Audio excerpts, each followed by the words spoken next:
Good evening friends, मैं इंदू लच classes के यूट्यूब चैनल पे आप सभी का पुनः एक बार हार्दिक स्वागत एवं अभिनंदन करता हूं। अपनी करंट बम की क्लास को लेकर के पुनः मैं उपस्थित हुआ हूं। शनिवार को कुछ व्यस्तताओं के कारण बच्चों मैं क्लास नहीं ले पाया, जिसके लिए मुझे खेद है। आज मैं पुनः 15 बेहतरीन प्रश्नों के साथ एक बार आपके साथ फिर हाजिर हुआ हूँ। हमेशा की तरह शुरुआत एक अच्छे विचार से। आज का विचार क्या कहता है? आज का विचार क्या कहता है? देखिएगा, आज का सुविचार, हर दिन थोड़ा थोड़ा आगे बढ़ते रहो। शायद आज का दिन किसी बड़ी उपलब्धि जैसा न लगे, लेकिन आने वाले कल में यह छोटी छोटी मेहनत एक बड़ी सफलता का कारण बनेगी। बहुत अच्छी बात कही गई है। हर दिन हमें क्या है, थोड़ा थोड़ा आगे बढ़ना है, थोड़ा थोड़ा आगे बढ़ना है। ठीक, और हो सकता है कि आज हमें बड़ी उपलब्धि न मिले, आज थोड़ा सा बढ़े, लेकिन उपलब्धि के नाम पे हमें बड़ी सफलता न मिले। लेकिन जैसे जैसे छोटी छोटी मेहनत हम करते चलेंगे यूं ही, तो हमें एक दिन यह बड़ी सफलता में कन्वर्ट होगी। ठीक, कितनी बड़ी बात है। किसी को भी सफलता एक झटके में, एक बार में नहीं मिलती है, वो उसके द्वारा किए गए असंख्य प्रयासों का परिणाम होता है।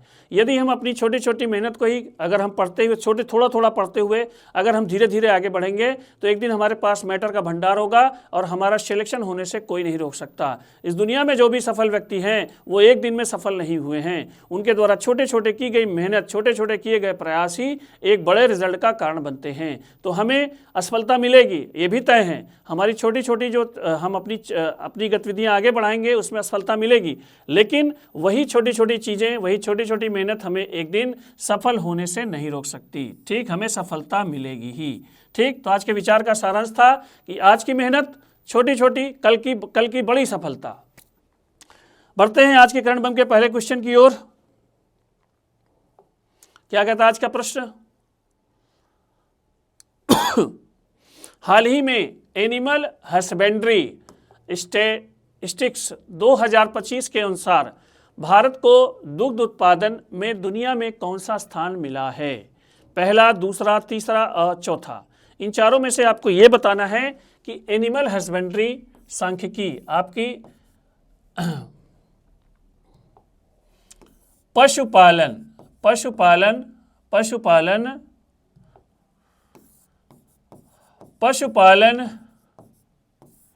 ऑब्लिक पशुधन सांख्यिकी, पशुपालन ऑब्लिक पशुधन सांख्यिकी और 2025, मतलब पूरे विश्व में पशुओं से संबंधित जो भी हमारे पास रोजगार हैं, उनमें उनकी एक इंडेक्स बनी है 2025 की, जिसे पशुपालन पशुधन सांख्यिकी 2025 के नाम से जाना जाता है। उस इंडेक्स में भारत को किस पोर्शन में? दुग्ध उत्पादन में। भारत को किस पोर्शन में? दुग्ध उत्पादन में। ठीक, दुनिया में कौन सा स्थान मिला है, ये प्रश्न है आपको। पहले प्रश्न को समझा करिए, उसके बाद उत्तर दिया करिए। जैसे कुछ आपका पशुपालन में, आपका जैसे पशुपालन में, चलिए इसको पहले उत्तर बताते हैं हम आपको।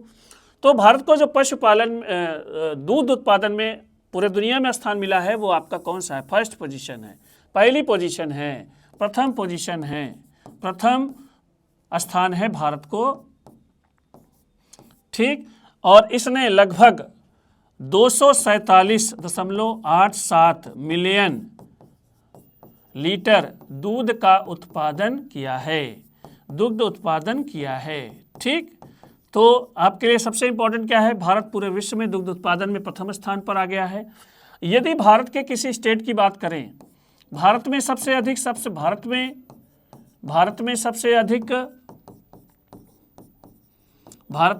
अधिक दुग्ध उत्पादन किस स्टेट ने किया? पूरे विश्व में तो भारत है, लेकिन भारत में सबसे अधिक दुग्ध उत्पादन किस राज्य ने किया है?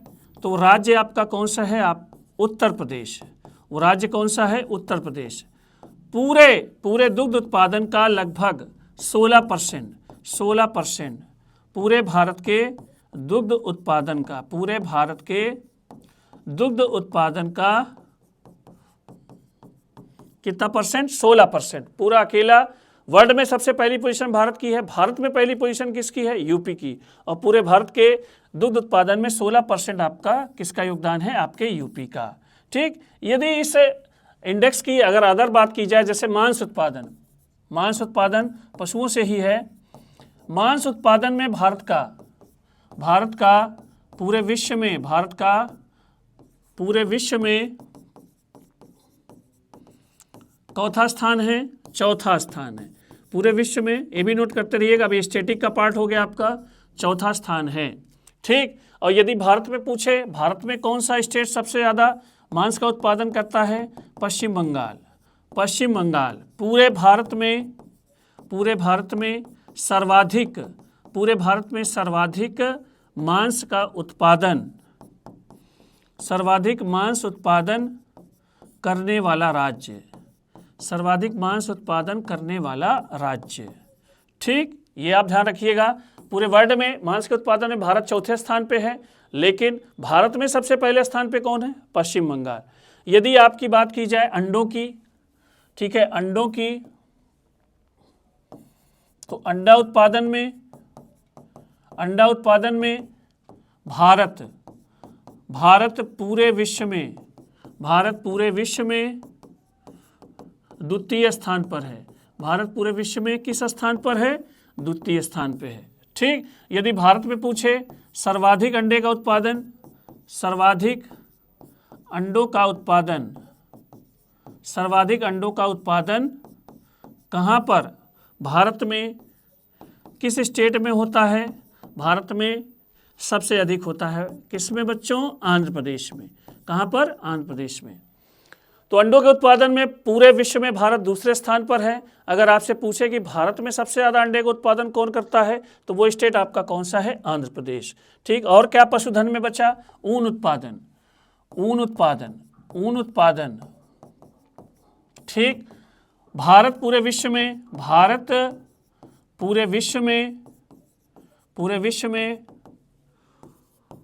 ऊन उत्पादन में, ऊन उत्पादन में तृतीय स्थान पर है। किस स्थान पर है? तृतीय स्थान पर है। किस स्थान पर है? तृतीय स्थान पर है। और यदि भारत में पूछे सबसे ज़्यादा ऊन का उत्पादन कहाँ होता है, तो वो आपका राज्य कौन सा है?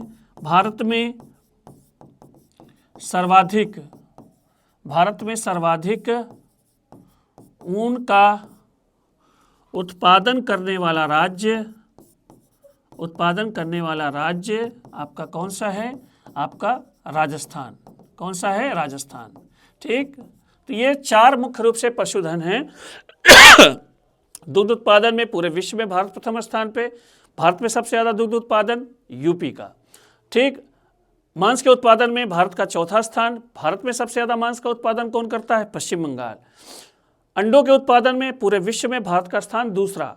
भारत में सबसे ज़्यादा अंडों का उत्पादन कौन करता है? आंध्र प्रदेश। और आपका ऊन अगर पूछे तो पूरे विश्व में भारत जो है तृतीय स्थान पर है। और भारत में सबसे ज़्यादा ऊन का उत्पादन करने वाला राज्य आपका कौन सा है? राजस्थान। ठीक। तो ये था क्वेश्चन नंबर 1। बढ़ते हैं अगले क्वेश्चन की ओर। क्वेश्चन नंबर 2, बढ़िया क्वेश्चन, आना तय है। भारतीय सेना 38 साल बाद ऑपरेशन पवन के शहीदों को ऑफिशियली, मतलब सरकारी तौर पर सम्मानित करेगी। इस ऑपरेशन का संबंध किससे था? ठीक। पाकिस्तान, चीन, श्रीलंका, बांग्लादेश। ठीक। एक बहुत बड़ी घटना हुई थी आपके, मैंने एक बार करंट की क्लास में इसका जिक्र भी किया था। 38 साल पहले, 38 साल पहले आप मान सकते हैं, 38 साल पहले। तो ये घटना है आपकी 2025 अभी है, 38 साल मतलब 1987।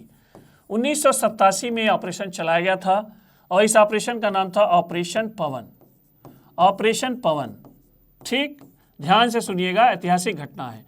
इस ऑपरेशन पवन में पहले मैं उत्तर बता देता हूं, पाकिस्तान, चीन, श्रीलंका, बांग्लादेश। तो इसका राइट आंसर है option number C, Sri Lanka.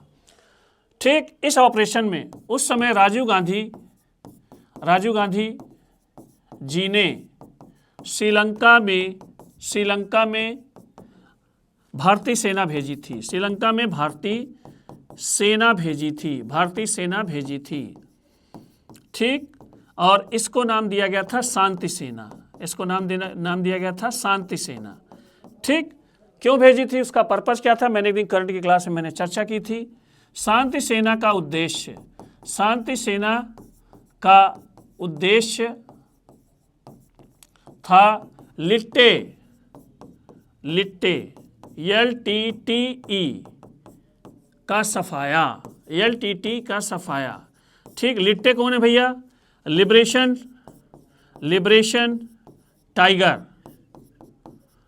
Tiger of Tamil इलम।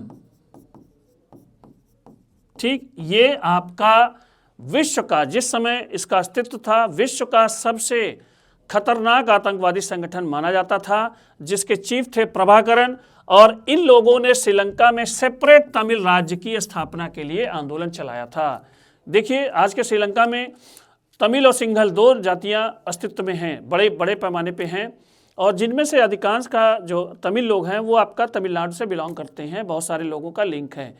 तो स्वतंत्र तमिल राज्य के लिए श्रीलंका में जो है एक आतंकवादी संगठन था लिट्टे ने, उसने जो है हिंसक गतिविधियां शुरू की थी, जिसको समाप्त करने के लिए, उसका नाम है लिट्टे, जिसको समाप्त करने के लिए वर्ष 1987 में राजीव गांधी जी ने सेना भेजी थी। इसका परिणाम क्या हुआ, ठीक है, और इस ऑपरेशन का नाम दिया गया था ऑपरेशन पवन इसका नाम दिया गया था। और इसमें लगभग हमारे 1171 सैनिक शहीद हुए थे, 1171 सैनिक शहीद हुए थे। ठीक, और इन्हीं को क्या किया जाएगा, इन्हीं को जो है सम्मानित किया जाएगा। ठीक, और इसको जो इस घटना का संबंध श्रीलंका से है। जो राजू जी ने सेना भेजी थी, उसका परिणाम क्या हुआ, राजीव गांधी जी की शांति सेना के फलस्वरूप 21 मई 1991 को लिट्टे ने बदला लिया, और 21 मई 1991 को लिट्टे ने बदला लिया। श्री पेरम्बुदूर ये कहाँ पे है, श्री पेरम्बुदूर ये आपका तमिलनाडु में है। और इस तमिलनाडु में एक जनसभा में आत्मघाती हमलावर ने ठीक जो है, आत्मघाती मतलब जिसने स्वयं को भी नष्ट किया हो और राजू जी को भी हत्या की हो। ठीक, तो आत्मघाती हमलावर ने राजीव गांधी जी की हत्या कर दी थी। राजीव गांधी जी की एक महिला ने हत्या की थी, राजीव गांधी जी की हत्या हो गई थी। ठीक, और इससे बड़ी विश्व में एक नई चेंजिंग आई, पूरे वर्ल्ड में नई चेंजिंग आई। और इस आत्मघाती हमलावर के बारे में कहा जाता है कि पूरे विश्व में ये पहली आत्मघाती हमलावर घटना थी, जिसमें कोई व्यक्ति अपने आप को उड़ाया हो और साथ साथ जो है अन्य लोगों को भी ख़त्म किया हो। तो इसके बाद राजू जी को अपनी जान गंवानी पड़ी थी। और आपका वर्ष 2020 आते 19-20 आते अब इस श्रीलंका में लिट्टे का पूरी तरह सफाया हो चुका है और इसका अस्तित्व पूरी तरह समाप्त हो गया था। ठीक, तो इसका जो ऑपरेशन, इसका उत्तर क्या हुआ, ऑपरेशन पवन का जो लिंक है वो आपके किस कंट्री से है, श्रीलंका से है। तो इसका राइट आंसर है ऑप्शन नंबर सी, श्रीलंका। बढ़ते हैं अगले क्वेश्चन की ओर। क्वेश्चन नंबर 3, हाल ही में भारतीय सेना ने किस देश के साथ joint military exercise Surya Kiran 19 प्रारंभ किया है? बांग्लादेश, भूटान, श्रीलंका, नेपाल। ठीक, एक्सरसाइज का नाम क्या है? सूर्य किरण 11। एक्सरसाइज का नाम क्या है? सूर्य किरण 19। सूर्य किरण 19 ये इसका नाम है। इसका मतलब है ये चौथा संस्करण है, 19वां संस्करण है। ये चौथा संस्करण है, 19वां संस्करण है। ठीक, इसका राइट आंसर है ऑप्शन नंबर डी, नेपाल। मतलब हम 19वीं बार जो है नेपाल के साथ सूर्य किरण 19 नामक सैन्य अभ्यास से हम लोग जुड़ने जा रहे हैं। और ये आपका जो आपका कंडक्ट किया गया, ये आपका पिथौरागढ़ में। कहाँ पर? पिथौरागढ़ में। और ये पिथौरागढ़ है कहाँ पे? उत्तराखंड में ये युद्धाभ्यास किया गया। ठीक, तो इसका राइट आंसर है ऑप्शन नंबर डी, नेपाल। और मैंने कई बार कहा है कि संयुक्त सैन्य अभ्यास करने से हमें अपनी कमी, सामने वाली सेना की कमी, हमें अपनी अच्छाइयाँ इंप्रूव करने का मौका, दुश्मन की अच्छाइयों को जानने का मौका मिलता है। इसके साथ साथ हमारे खुद की सेना की भी जो है एक्सरसाइज होती है। मैंने इसको कई बार आपको क्लास में बोला है। तो इसका राइट आंसर है ऑप्शन नंबर डी, नेपाल। ठीक, बढ़ते हैं। खटाखट आंसर भेजते रहिएगा सभी लोग। जितना हो सके इस वीडियो को शेयर करिए, लाइक करिए, कमेंट करिए। ये देखिए बढ़िया क्वेश्चन। हाल ही में दुनिया की सबसे ताकतवर महिला प्रतियोगिता 2025 का खिताब किसने जीता है? Sherry Singh, Jamie Booker, Andrea Thomson, इनमें से कोई नहीं। ठीक, प्रतियोगिता कौन सी है? सबसे ताकतवर प्रतियोगिता का नाम है। और इसमें इनमें तीन नाम दिए गए हैं, जिसमें से आपको ये बताना है कि ये कौन सी महिला को ये खिताब मिला है। तो इसका राइट आंसर है option number C, Andrea Thomson. ठीक, क्या ये कुश्ती की प्रतियोगिता है? नहीं। ठीक, महिलाओं की मजबूती के लिए प्रतियोगिता है, महिलाओं की मजबूती को आंकने की ये प्रतियोगिता है। और एक्चुअल में ये पहलवान नहीं है, ये ब्रिटेन की क्या है? ब्रिटेन की एक एथलीट हैं, ब्रिटेन की एक एथलीट हैं। ठीक, स्पोर्ट्स पर्सन हैं और इन्हीं को ही इस वर्ष 2025 का सबसे ताकतवर महिला का खिताब मिला है। जिसका राइट आंसर है option number C, Andrea Thomson, Britain की एक एथलीट हैं जिनको यह पुरस्कार मिला है। बढ़ते हैं अगले क्वेश्चन की ओर। क्वेश्चन नंबर 5, हाल ही में किस राज्य में रायथन्नामिकोसम नामक पहल शुरू की गई है? केरल, कर्नाटक, आंध्र प्रदेश। ठीक, प्रत्येक राज्य अपने यहाँ कुछ नई योजनाओं को प्रारंभ करता है। और मैं आपको बता दूं दोस्तों कि साउथ इंडियन की जो स्कीमें होती है, साउथ इंडियन गवर्नमेंट की स्कीमें होती हैं, जैसे इसमें सब साउथ इंडिया के ही हैं, दक्षिण भारत की, तो उनके नाम कठिन होंगे। तो जाहिर सी बात है वो अपनी भाषा में चीज़ों को प्रोसेस करते हैं, तो नाम कठिन होंगे। लेकिन ये स्कीमें पूछता है और इनसे सब किस वर्ग से संबंधित हैं ये भी महत्वपूर्ण है।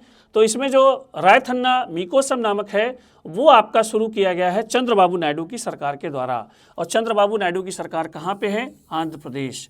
ठीक, तो इसका राइट आंसर है ऑप्शन नंबर सी, आंध्र प्रदेश। इसमें है क्या? किसानों के लिए यह योजना है, किसानों के लिए यह योजना है। ठीक, इसमें है क्या? किसानों को आर्थिक सुरक्षा की जानकारी, आर्थिक सुरक्षा प्रदान की जाएगी। नई तकनीकों की जानकारी,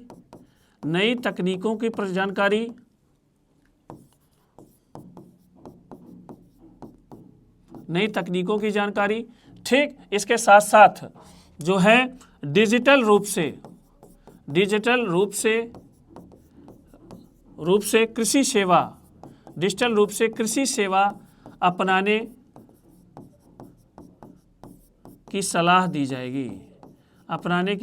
दी जाएगी।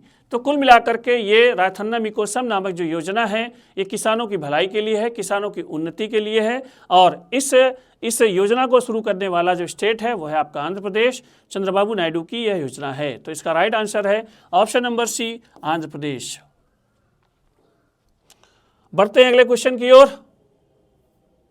क्वेश्चन नंबर 6, बढ़िया क्वेश्चन, बढ़िया प्रयास सरकार के द्वारा। देखिए क्या कह रहा है। हाल ही में सीबीएसई ने शैक्षणिक सत्र 2025-26 से किस कक्षा तक कौशल शिक्षा को अनिवार्य कर दिया है? कक्षा 6 से 8 तक, कक्षा 7 से 8 तक, कक्षा 8 से 10 तक, इनमें से कोई नहीं। बहुत अच्छा प्रयास है ये सीबीएसई के द्वारा जो करने जा रहा है कि कौशल शिक्षा को अनिवार्य करेगा।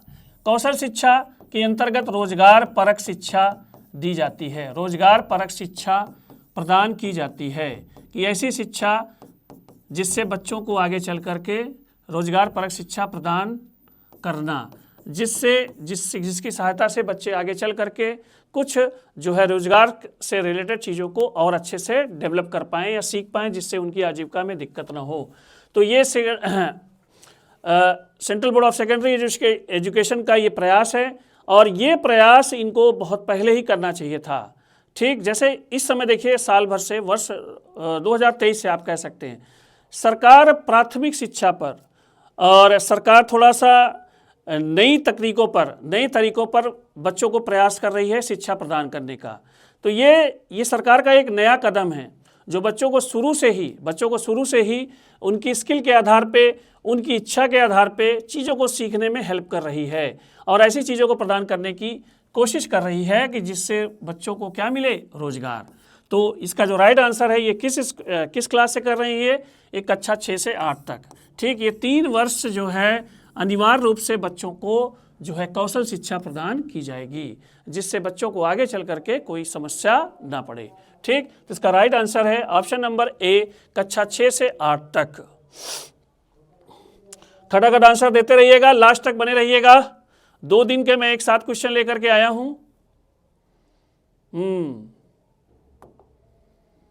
हाल ही में एशिया की सबसे खराब प्रदर्शन करने वाली मुद्रा कौन सी बनी है? एन, रुपया, युआन। ठीक, खराब प्रदर्शन मतलब क्या हुआ कि हम लोग पूरे विश्व की जो मुद्रा मापी जाती है तो वो यूएस डॉलर में नापी जाती है। यूएस डॉलर की तुलना में अमेरिकी डॉलर की तुलना में विश्व की अन्य मुद्राओं की तुलना की जाती है और इसी आधार पे कहा जाता है कि कौन मुद्रा कमज़ोर है, मतलब ज़्यादा गैप होगा तो वो कमज़ोर होगी, यूएस डॉलर से ज़्यादा गैप होगा तो कमज़ोर होगी, यूएस डॉलर के नज़दीक होगी तो वो मुद्रा मानी जाती है कि मजबूत मुद्रा है। तो हमारे यहाँ जो पूरे विश्व में इकोनॉमी में जो हम लोग मुद्रा को मापते हैं उस जो मानक बनाया हमने अमेरिकी डॉलर। ठीक, अब इन तीनों में पूछा है कि एशिया की मुद्रा है। कहाँ की मुद्रा है? एशिया की मुद्रा है और उसमें येन, रुपया और युआन दिया गया है। ठीक, तो इसमें आपको जो है जापान और चाइना की भी मुद्रा है और भारत का भी अपना रुपया है और इनमें आपको चूज़ करना है कि सबसे खराब प्रदर्शन। और ये खराब प्रदर्शन जो बताया जा रहा है ये आपका जनवरी 2025 से दिसंबर 2025 तक इसका मानक बनाया गया है। तो इसमें जो राइट आंसर है ऑप्शन नंबर ए, रुपया। ठीक, ऑप्शन नंबर बी, रुपया। तो इसमें रुपया लगभग 4.6% की गिरावट दर्ज की गई है। 4.6% की गिरावट दर्ज की गई है इन 11 महीनों में। और इसी तरह अगर रुपया डाउन होता चला जाएगा तो हो सकता है कि ये आपका 90 से भी क्रॉस हो जाए। तो इसका जो उत्तर है हाल ही में एशिया की सबसे खराब प्रदर्शन करने वाली मुद्रा कौन सी बनी है, तो इन तीनों में जो ऑप्शन है ऑप्शन नंबर बी, आपका रुपया सबसे खराब मुद्रा बनी है। ठीक, बढ़ते हैं अगले क्वेश्चन की ओर। क्वेश्चन नंबर 8 क्या कह रहा है? हाल ही में किस आईआईटी ने सतत तकनीक और कौशल विकास के लिए इम्पैक्ट राइज कार्यक्रम शुरू किया है? IIT Mumbai, IIT Delhi, IIT Kanpur, IIT Kharagpur. इसमें से आपको ये बताना है कि किस आईआईटी ने इम्पैक्ट राइज नामक कार्यक्रम शुरू किया है। इम्पैक्ट राइज है क्या? ठीक, राइज मतलब हुआ आपका रिसर्च हुआ। ठीक, आई मतलब हुआ इनोवेशन हुआ, एस मतलब हुआ स्किलिंग हुआ। ठीक, ई मतलब हुआ इंटरप्रेन्योरशिप।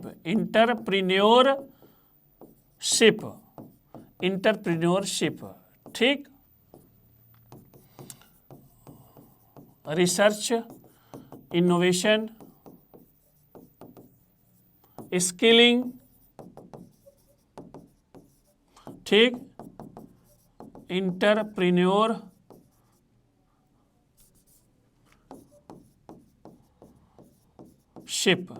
ठीक, इसका मतलब क्या हुआ? रिसर्च मतलब हुआ आपका शोध, इनोवेशन मतलब नवाचार, नई तकनीकें। ठीक, स्किलिंग मतलब आपकी जो है स्किल मतलब आपका जो है जैविक गुण, जिस क्षेत्र में आप आगे बढ़ना चाहते हो एक प्रकार का। ठीक, इंटरप्रेन्योरशिप क्या है? यह है उद्यमिता। इसका अर्थ क्या है? उद्यमिता। तो इसमें से इम्पैक्ट राइज से निकल कर क्या आया कि कार्यक्रम शुरू होगा जो किस पे रिलेटेड होगा? शोध से, नई तकनीकों से, आपकी स्किल पे काम होगा और आपकी उद्यमिता कैसे बढ़े इस पर काम होगा। उसी से रिलेटेड है आपका इम्पैक्ट राइज नामक कार्यक्रम। और इसमें से आपसे पूछा गया है कि ये आपका तकनीक और कौशल विकास के लिए जो आपका ये प्रोग्राम है किस आईआईटी के द्वारा चलाया जा रहा है? तो ये आपकी आईआईटी है, आपकी IIT Kharagpur IIT impact rise नामक अभियान चलाएगी जिससे आपके भारतीय युवाओं में तकनीक और कौशल का विकास होगा। तो इसका राइट आंसर है option number D, IIT Kharagpur. ठीक, बढ़ते हैं अगले क्वेश्चन की ओर। 100% ये क्वेश्चन आएगा। हाल ही में किसने फिडे शतरंज वर्ल्ड कप का खिताब जीता है? ठीक, वेई, जावोखिर सिंडारो, एंड्री एसिपेंको, इनमें से कोई नहीं। खड़ा कर आंसर भेजिए। इस बार जो शतरंज का विश्व कप हुआ, ये शतरंज का विश्व कप आपका कहाँ पे आयोजित हुआ था? गोवा में आयोजित था, गोवा में आयोजित था। ठीक, ध्यान रखिएगा। इस शतरंज को समर्पित किया गया था विश्वनाथन आनंद जी को, और इस शतरंज को कहा जाता है विश्वनाथन आनंद शतरंज वर्ल्ड कप 2025। विश्वनाथन आनंद के नाम पर यह आयोजन हुआ था। ठीक, और इसमें पूछा गया है कि वेई, जावोखिर सिंडारो, एंड्री एसिपेंको, इनमें से किस व्यक्ति ने इस शतरंज वर्ल्ड कप का खिताब जीता है? तो इसका जो राइट आंसर है ऑप्शन नंबर बी, जावोखिर सिंडारो, और इन्होंने हराया किसको? वेई को। ठीक, अब इससे खास बात क्या है जो आपका एकदम से दिमाग हिला देगी? पहली बात तो ये उज्बेकिस्तान के हैं। किस देश के हैं? उज्बेकिस्तान के हैं, और उज्बेकिस्तान के हैं। इनकी उम्र जो है वर्ष कितनी है भैया? 19 वर्ष। सोचिए 19 वर्ष की उम्र क्या होती है? आपको भी पता है, हमें भी पता है। 19 वर्ष की आयु में दुनिया का सबसे जो मानसिक, सबसे ज़्यादा जिसमें मानसिक कसरत लगती है, मेंटली एक्सरसाइज सबसे ज़्यादा होती है, वो गेम आपका कौन है? चेस है, शतरंज है। और उसका जो विश्व विजेता बना है वो आपका 19 वर्ष का एक नौजवान बना है, और इसका नाम है जावोखिर सिंडारो, उज्बेकिस्तान का। और ये एक रिकॉर्ड है, ये अपने आप का एक रिकॉर्ड है कि सबसे कम उम्र में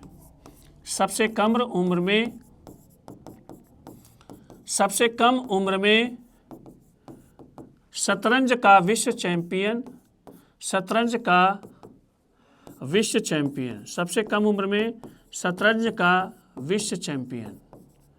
ठीक, ये आपका ये व्यक्ति बना है जावोखिर सिंडारो 19 वर्ष की अवस्था में। तो ये अपने आप में एक रिकॉर्ड है। ठीक, तो इसका राइट आंसर है ऑप्शन नंबर बी, जावोखिर सिंडारो। बढ़ते हैं अगले क्वेश्चन की ओर। Question number 10। हाल ही में मिस्र में आयोजित ISSF world championship rifle pistol 2025 में भारत ने कुल पदक कितने जीते हैं? पदक पूछ लिया है भैया। ठीक है, 10 पदक, 13 पदक, 15 पदक, 20 पदक। ठीक है, अंतर्राष्ट्रीय चैंपियनशिप थी राइफल और पिस्टल की, जिसमें भारत को मिली है, भारत को मिला है। कहाँ पर आयोजित हुई थी? काहिरा। कहाँ पर आयोजित? काहिरा, मिस्र में आयोजन था इसका, मिस्र में आयोजन था। ठीक, भारत को जो पोजीशन मिली है, भारत को स्थान जो मिला है वो आपका है तीसरा। भारत को स्थान कौन सा मिला है? तीसरा। ठीक, पदक पूछा है, मैं बता रहा हूँ। ठीक, प्रथम स्थान पर कौन है? प्रथम स्थान पर आपका कौन सा देश है? प्रथम स्थान पर आपका देश है कौन सा? चीन। कुल कितना पदक जीता है? 21 पदक। अब इससे कम तो होगा ही। द्वितीय स्थान पर है आपका दक्षिण कोरिया।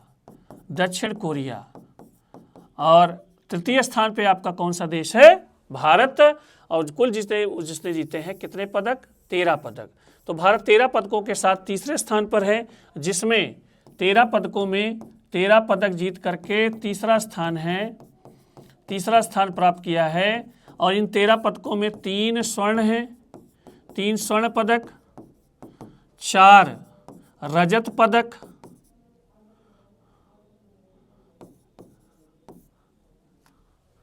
ठीक, और आपका जो है वो नहीं 6 रजत पदक हैं, 6 रजत पदक हैं और 4 कांस्य पदक हैं। ये देख लीजिएगा, वैसे सही हूँ मैं। 4 कांस्य पदक है। मेन आपका स्वर्ण वो आपको याद होना चाहिए। 3 स्वर्ण आपने यह प्राप्त किए हैं। ठीक, 3, 6, 9, 4, 13। ठीक, 4 कांस्य पदक। तो भारत की पोजीशन है तीसरी, और जिसमें कुल कितने पदक जीते हैं? 13 पदक। गोल्ड आप याद रखिएगा, कितने गोल्ड इन्होंने जीते हैं? 3 स्वर्ण पदक इन्होंने प्राप्त किए हैं। ठीक, बढ़ते हैं अगले क्वेश्चन की ओर। Question number 11। खटाखट आंसर देते रहिएगा, और जितना हो सके इस वीडियो को शेयर करिए, लाइक करिए और कमेंट करिए। क्या कर रहा है क्वेश्चन? बढ़िया क्वेश्चन। हाल ही में किस भारतीय शहर ने 2030 कॉमनवेल्थ गेम्स की मेजबानी का अधिकार हासिल किया है? पणजी, अहमदाबाद, चेन्नई, कोलकाता। मैंने अपनी एक क्लास में इसका जिक्र किया है, अब ऑफिशियली ऐप आ गया है। मैंने उस समय उस क्लास में कहा था कि अभी अधिकृत रूप से इसकी घोषणा नहीं हुई है। तो सबसे पहली बात, कॉमनवेल्थ गेम्स मतलब क्या है? कॉमनवेल्थ एक समूह है।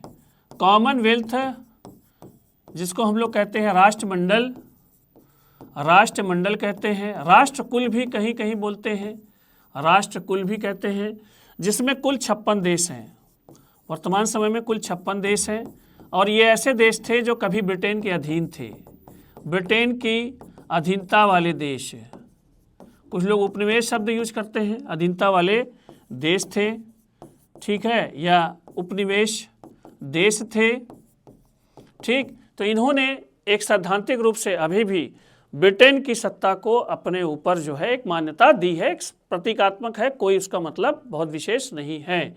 तो ये जो कॉमनवेल्थ के अंदर सम्मिलित 56 देश हैं, हर चौथे वर्ष जो है, हर चौथे वर्ष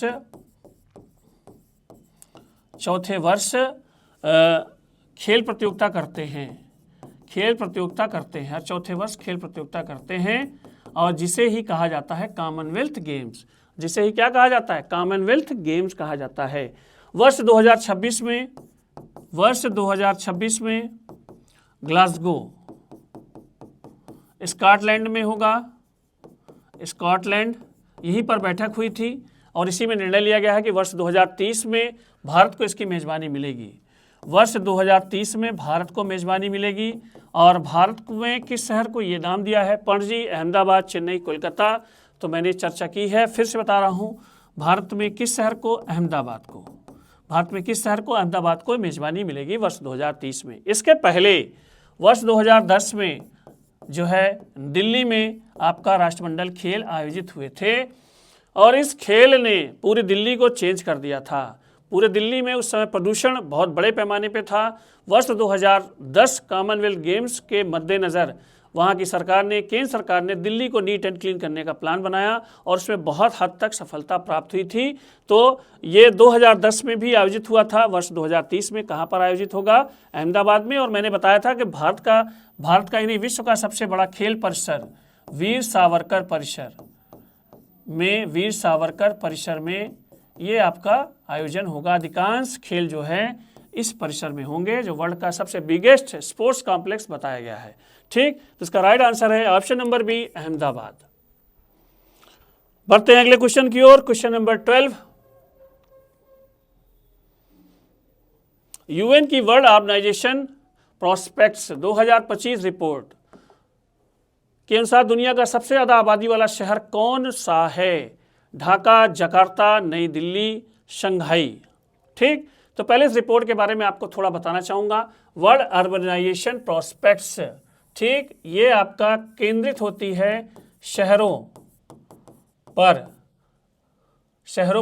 ठीक है, शहरों का अध्ययन है, शहरों पर आधारित होती है, शहरों का अध्ययन है। और इस अध्ययन में ये पूछा जा रहा है, इस अध्ययन से, कि दुनिया का सबसे ज़्यादा आबादी वाला शहर कौन सा बना है।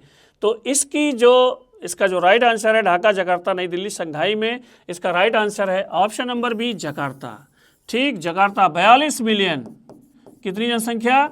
42 मिलियन जनसंख्या को लेकर के यह विश्व का सबसे आबादी वाला शहर बना है, ठीक। सोचिए कितनी आबादी होगी। और ये इंडोनेशिया, ठीक।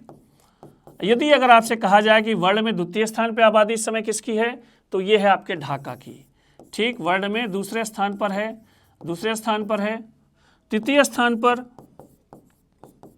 तृतीय स्थान पर अगर कहा जाए तो आपका वो सिटी है आपका टोक्यो, ठीक।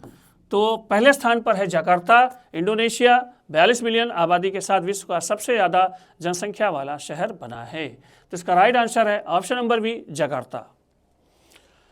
बढ़ते अगले क्वेश्चन की ओर। क्वेश्चन नंबर 13, राष्ट्रपति द्रौपदी मुर्मू पहली बार किस राज्य की विधानसभा को संबोधित करेंगी?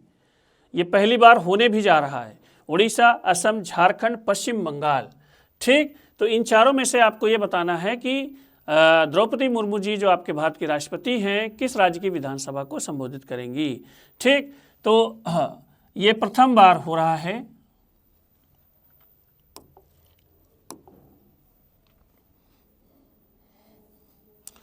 प्रथम बार राष्ट्रपति के द्वारा विधानसभा का संबोधन। ठीक, ये ध्यान रखिएगा। राष्ट्रपति सामान्य तौर पर जो अपना भाषण देते हैं, संबोधन करते हैं, नई लोकसभा आप कह सकते हैं, नई लोकसभा के गठन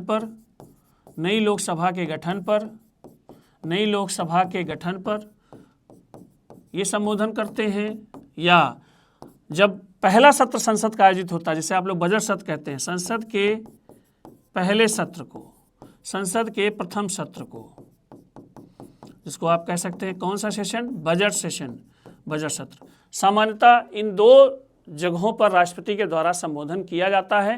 पहली बार किसी भी राज्य में ये संबोधन हो रहा है राष्ट्रपति के द्वारा, और ये किस राज्य में हो रहा है, उड़ीसा। राष्ट्रपति द्रौपदी मुर्मू उड़ीसा विधानसभा को संबोधित करेंगी। तो इसका राइट आंसर है ऑप्शन नंबर ए आपका उड़ीसा। बढ़ते अगले क्वेश्चन की ओर। 2 क्वेश्चन बचे हुए हैं आज की क्लास के। हाल ही में 53वें इंटरनेशनल एमी अवार्ड्स में किसे सर्वश्रेष्ठ अभिनेत्री का अवार्ड दिया गया है। ठीक, JL Mokyr, Philippe Aghion, Anna Maxwell Martin, इनमें से कोई नहीं। ठीक, तो ये आपका जो है मनोरंजन की दुनिया का बड़ा पुरस्कार है, और आपसे ये पूछा गया है कि इस बार किसको सर्वश्रेष्ठ अभिनेत्री का अवार्ड मिला है। तो इसका जो राइट आंसर है आपका एन्ना मैक्सवेल मार्टिन। ठीक, एन्ना मैक्सवेल मार्टिन जो एक ब्रिटिश अभिनेत्री हैं,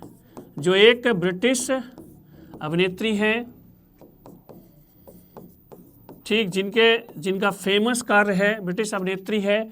इन्होंने बीबीसी के कई कार्यक्रमों में इन्होंने योगदान दिया है। इसके अतिरिक्त एक नाटक है पॉपी शेक्सपियर, उसमें भी इनके अभिनय की बेहतरीन झलक दिखाई देने को मिलती है। तो इस बार का इंटरनेशनल एमी अवार्ड में सर्वश्रेष्ठ अभिनेत्री का अवार्ड दिया गया है किसे, एन्ना मैक्सवेल मार्टिन को। ठीक, तो इसका राइट आंसर है option number C, Anna Maxwell Martin. दोस्तों आगे बढ़ते हैं। आज की करंट एफएम का लास्ट क्वेश्चन नंबर 15।